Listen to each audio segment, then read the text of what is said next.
Hello friends, today we are going to talk about a very beautiful and famous poem by John Keats, A Thing of Beauty. This poem is actually the part of the beginning of a very famous poem by John Keats, Endymion. Endymion was a Greek legend who was a beautiful young shepherd and who lived on the Mount Latmos. He had a vision of Queen Cynthia, the moon goddess, and then he always talked about her and he used to live in her dreams only. As far as John Keats is concerned, he was a trained doctor, a surgeon, but he did not practice his surgery and he became a professional poet. But unfortunately, about 25 years of age, he died. So here is the poem, which goes like this. The name of the poem, as you know, is A Thing of Beauty. A thing of beauty is a joy forever. Its loveliness increases. It will never pass into nothingness, but still will keep a bower quiet for us, and a sleep full of sweet dreams and health and quiet breathing.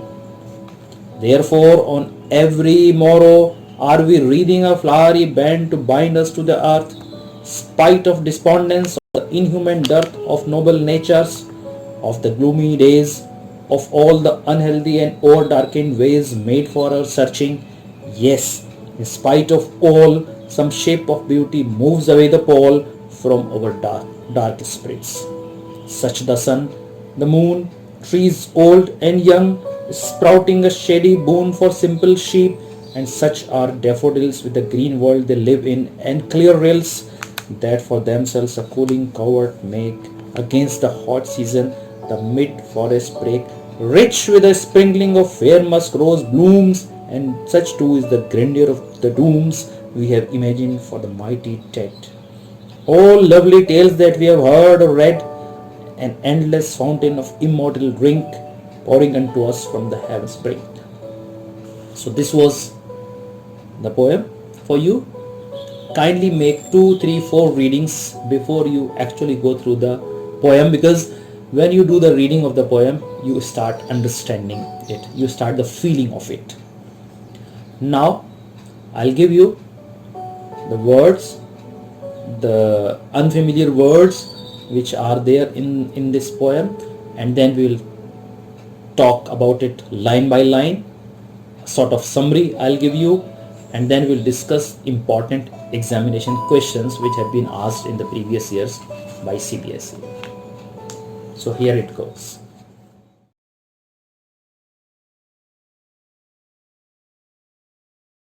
Talk about some of the new words. The list is here before you. Bower. Bower is a pleasant shady place under trees. Morrow. Morrow is a new day. Remember, in poetry there may be a slightly different meaning of the words what we really know in ordinary world. So morrow here means new day, otherwise morrow means tomorrow, the next day. Reading, covering or making. But here in this poem, if you mark is at getting, you will know the actual explanation of the line when it will come. Spite means in spite of. Again, it's a poetic word, in spite of. Despondence, disappointment. Pall, a dark cloud of sadness. Again, it's something unusual, otherwise it's just a piece of cloth or dark cloth. Sprouting means growing. Shady boon, a comfortable place. Rills is streams of running water. Covert, hidden place. Grandeur, greatness. Doom, fate or luck. Brink, corner. Now I'll talk about the poem again and line by line explanation of the poem. A thing of beauty is a joy forever. If you have a beautiful thing, anything, beauty here does not mean anything very temporal. A flower is beautiful, even Taj Mahal is beautiful, even fragrance is beautiful. Anything which gives you pleasure is beautiful, and anything which is beautiful gives you pleasure. Remember, even truth is beautiful for Keats. Its loveliness increases. If it is beautiful, it is lovely, and its loveliness increases, and it will never become a zero. Nothingness means zero here. It will not lose its value, but it still will keep a bar quiet for us. Will always make a quiet place under the trees and asleep. If we are satisfied from inside, we'll have a sound sleep full of sweet dreams, and it will give us health. Naturally, doctors also tell when you are sick, go to nature, go to some hill station and recline there. And quiet breathing, so you will get quiet breathing.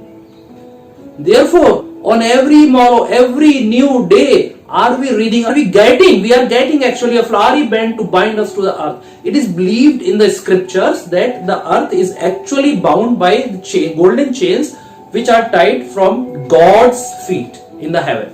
So, we are actually bound by God, and it is natural. It is natural, and the chain has got some flowers also. This is also one of the interpretations of this line. Although there are some other interpretations, like we make a garland of the flowers every day, but we are actually at the receiving end here from nature. So we don't make, nature makes for us.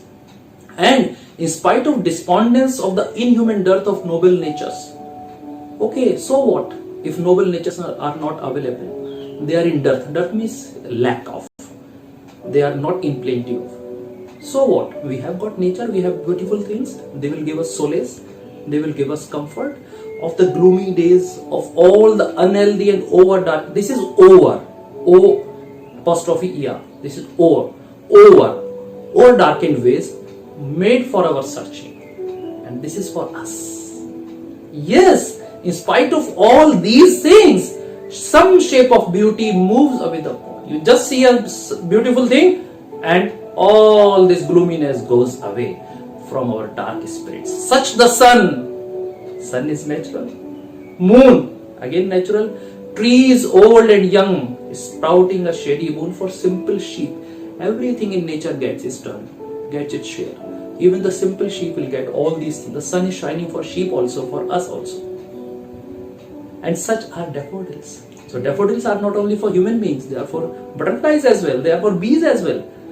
With the green world they live in. So wherever in the green world, whosoever is living, if I live, I'll get the same thing. Because it's nature, it's beautiful. It's always bountiful as well. And clear rills, clear stream of water, that for themselves a cooling covert made, a cooling place, hidden place in the jungle, against the hot season. Against, it is against actually. Again, it's a poetic word. Against the hot season, the mid-forest break. In the mid-forest, you will get some break of all the hot places and all these despondence. Rich with the sprinkling of fair musk rose blooms. Musk rose is a type of rose, beautiful rose with very beautiful fragrance. And such too is the grandeur of the tombs we have imagined for the mighty dead. The dead are always mighty. Don't think these are kings or princes only.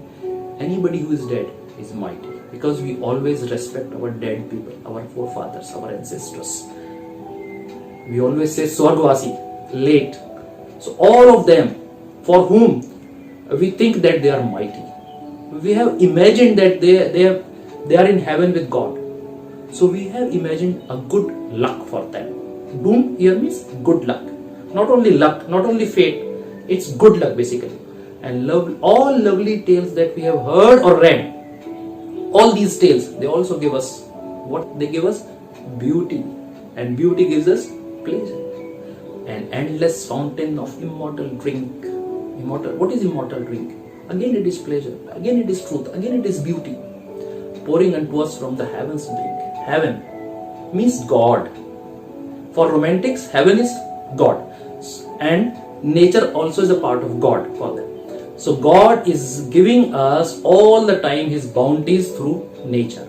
And that's for us, not only for us, but all the surrounding things like sheep, like butterflies, anything. So this is the poem, and this is brief explanation. Again, I tell you, there may be some other interpretations of the poem, and it is never right or wrong. It's just interpretation, the explanation. So in my own way, I look at it. I look at this poem this way. You may have some other interpretations as well. No problems. So now, figures of speech. I call them figures of speech because literary device, when we call, or the poetic device, they become very mechanical sort of thing.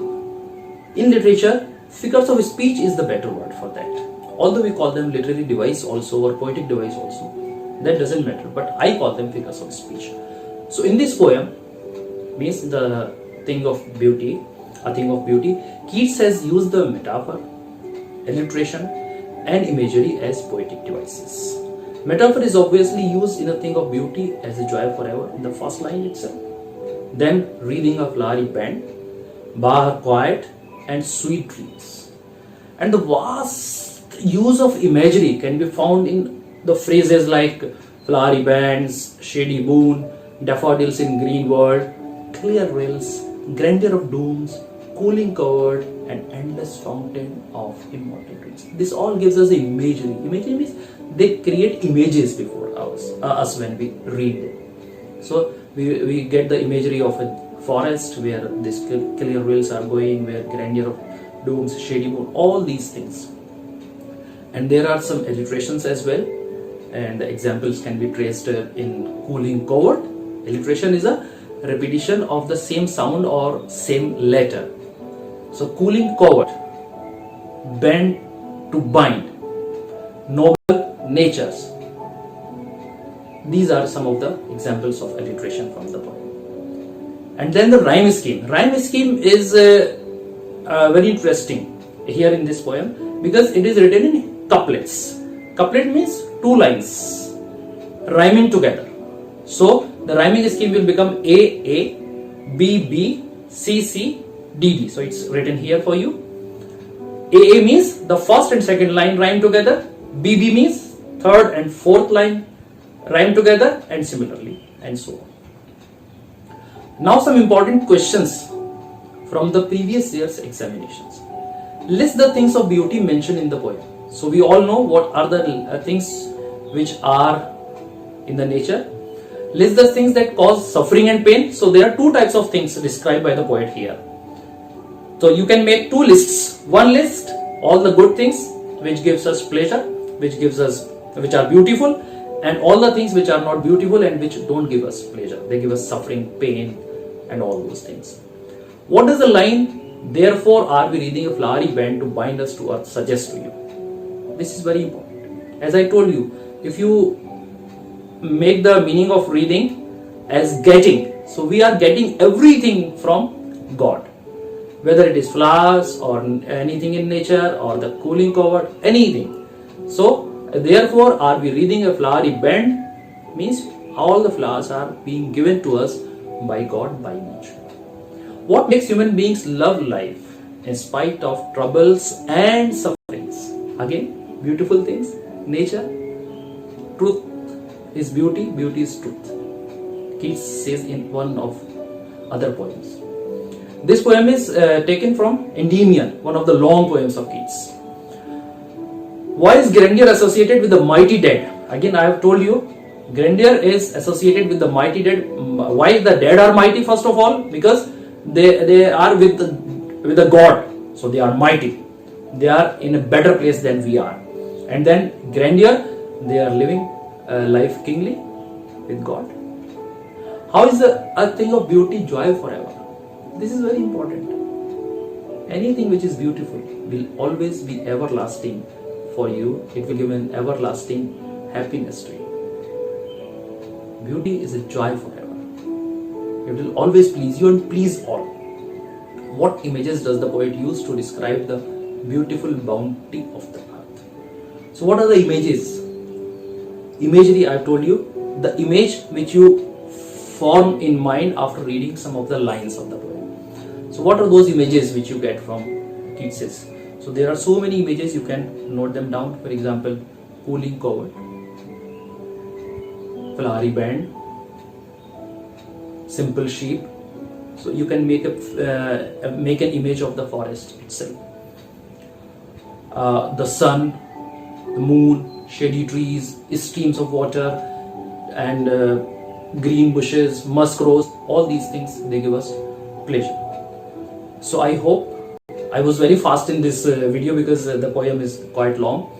I hope you enjoyed the poem, and if you really like this, you can press the bell icon and subscribe to my channel and share your thoughts with me, what more you want in the video, and I wish you all the best.